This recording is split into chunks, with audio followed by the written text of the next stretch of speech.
Hari ikintu Imana ikugombako. Wewe uriko uranyumviriza, hari ikintu Imana iguhamagarira, hari ico Imana yagushiriyeho, iragomba kukikwibutsa. Wewe uriko urabikora, iragomba ko urushiriza kubikora neza. Uhoraho araduhamagarira guhindukira ngo aduharire. Bana natwe uyu mwanya muto, iyi message ni iyawe kandi ni iyanje. Iyi minota hafi 5 irimwo vyinshi kwibutsa. Ntusamare ngo hagire ikigucika.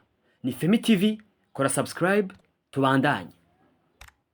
Mwijambo ry'Imana riri muri Yesaya igice ca mbere umurongo wa 16 gushika 17 riravuga riti: Nimwiyuhagire, mwitunganye, mukureho ibibi vyo mu bikorwa vyanyu bive mu nyonga zanje. Mureke gukora ibibi, mwinge gukora neza. Mushimikire imanza zibereye, mutabare abahahazwa, mucire urubanza impfuvyi, muburanire abapfakazi. Ngiki ico umuntu wese akwiye kwitwararika kugira ngo abeho ahimbara umuremyi, kandi abeho afise ico amaze muri iyi si aho twitwa ingenzi na kavantara. Tubaho igihe gito uravye ico tuzobaho inyuma y'urupfu. Imyaka 80 ko ibaye myinshi ni jana. Ntabwo ari myinshi kuko tuzobaho ibihe bidashira, kandi tukazoherekezwa n'ibikorwa twakoze vyaba vyiza bizodushikana kubanaho na Kristo n'abamarayika tunezerewe, canke bibi bizoshikana ababikoze kubanaho na Satani n'ingabo ziwe mu muriro udashira, aho hazoba kubabazwa kudasanzwe. Imana idufashe cane. Kuri verse ya 18 na 19 harahamagarira umuntu wese ari mu vyaha kubivamwo akezwa.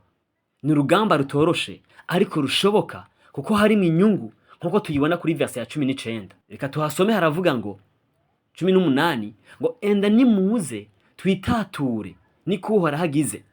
Naho ivyaha vyanyu vyotukura tukutuku bizokwera derere nka sheregi, naho vyotukura nk'agahama bizohinduka nk'ubwoya bw'intama y'umweru. Nimwemera mukumvira muzorya ivyiza vyo mu gihugu. Imana ishimwe cane.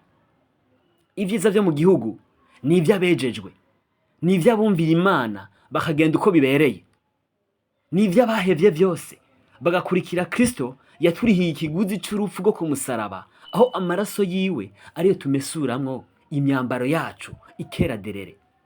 Iyo twizeye ico gikorwa yakoze, tukatura ko Kristo ari umwami n'umukiza, ko Imana yamuzuye imukuye mu bapfuye, turakizwa.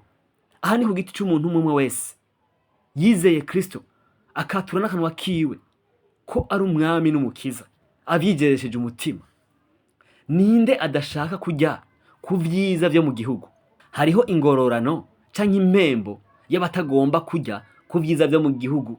Kuri verse ya 20 harabivuga, havuga ngo naho nimwanka mukagarariza, inkota izobarya, kuko akanwa kanje Uhoraho ariko kabivuze. Mwibuke ko Imana itabesha. Ico Imana ivuze iragishitsa. Hari ama video nakoze ko abiri, parti ya mbere na parti ya kabiri, ndashiraho link zishobora kubajana kuri izo video mushobore kuzumviriza. Imana ntibesha, ico ivuze iragishitsa. Namba ivuze ngo nimwanka mukagarariza, ntimwumvira ijambo ryanje ngo mukore ico nabaremeye gukora, inkota izobarya. Abari n'amatwi nitwumve ngo ni akanwa kanje Uhoraho kabivuze. Ni vy'igikundiro kandi ntibisanzwe kubona hariho umuntu afise amatwi yumva n'umutima wumvira Imana agakora ico ijambo ryayo rivuga. Bibiliya bivuga neza ko uwo muntu ari umunyabwenge kuko yubatse ku rutare. Imana ishimwe, ishimigwe wewe yahaye amatwi yumva akumviriza.